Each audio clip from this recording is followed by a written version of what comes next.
everybody.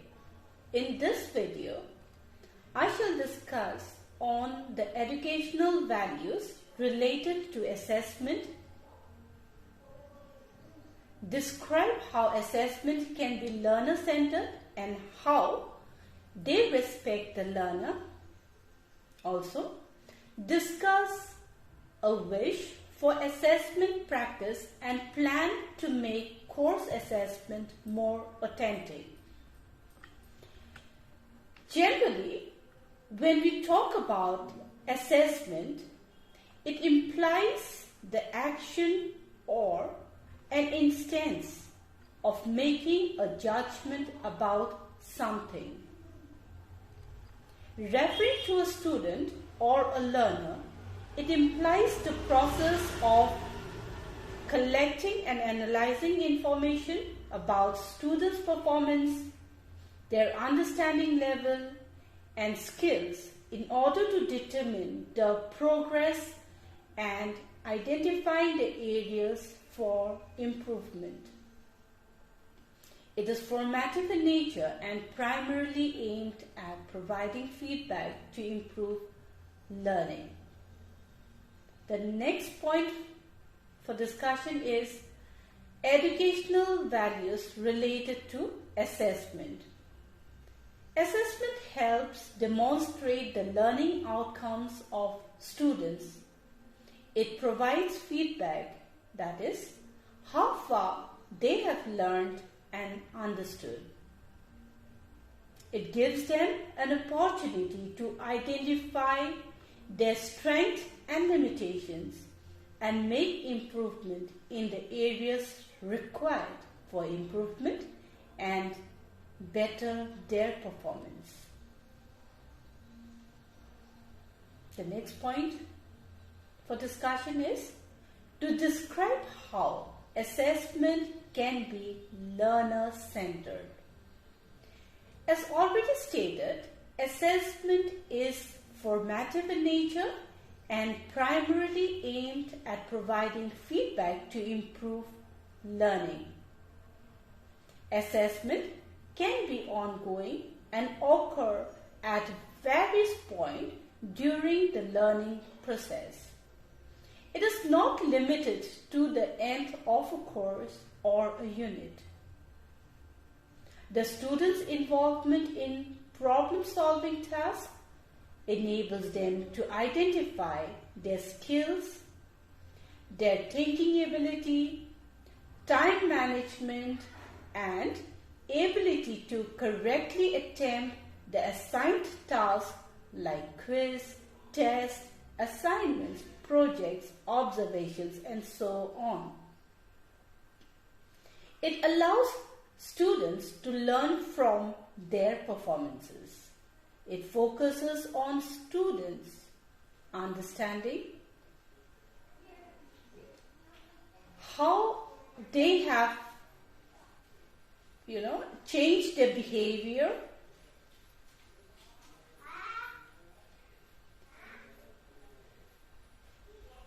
how far they have cope up the lessons, how they know and are able to do.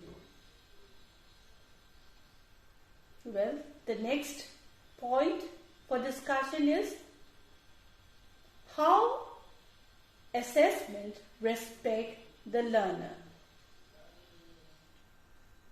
Learner-centered assessment provides timely and constructive feedback to students. It helps students identify their strengths and weaknesses, helps to improve learning in the areas required for it, focuses on self-reflection and growth, promotes deeper thinking, empowers students by motivating them to make the required modifications and improvement in their learning, encourages better retention and memorization, makes learning an enjoyable experience. Thus, it identifies the learner as an important element in the teaching learning process. The next is to discuss a wish or a goal for assessment practice. Goals should be specific, measurable, agreed, realistic, and time-based. SMART goals are useful for all students.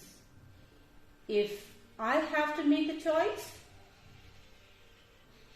it would be to inform. Yes, the outcome of the result from an assessment process should provide information to students, the instructor, the administrator, the parents, and the guardians. About what? About their performances, whether the intended learning outcomes have been achieved. If not, where improvements are required. The last but not the least point for discussion is plan to make course assessment more authentic. SMART goals should be set. It should be realistic, requires judgment and innovation. Involve and encourage students' participation. Above all, identify what the instructor wants the students to know. The instructor should have a knowledge about the students. They have to be aware of the previous knowledge, if any, in the area decided to be taught to students. The instructor should know how to draw attention of the student, arouse their interest level, aware of their readiness to participate. Instructor should use simple terms and sentences which are familiar to the learner, and that it should not be lengthy. So that's all for today. See you in the next video. Thank you.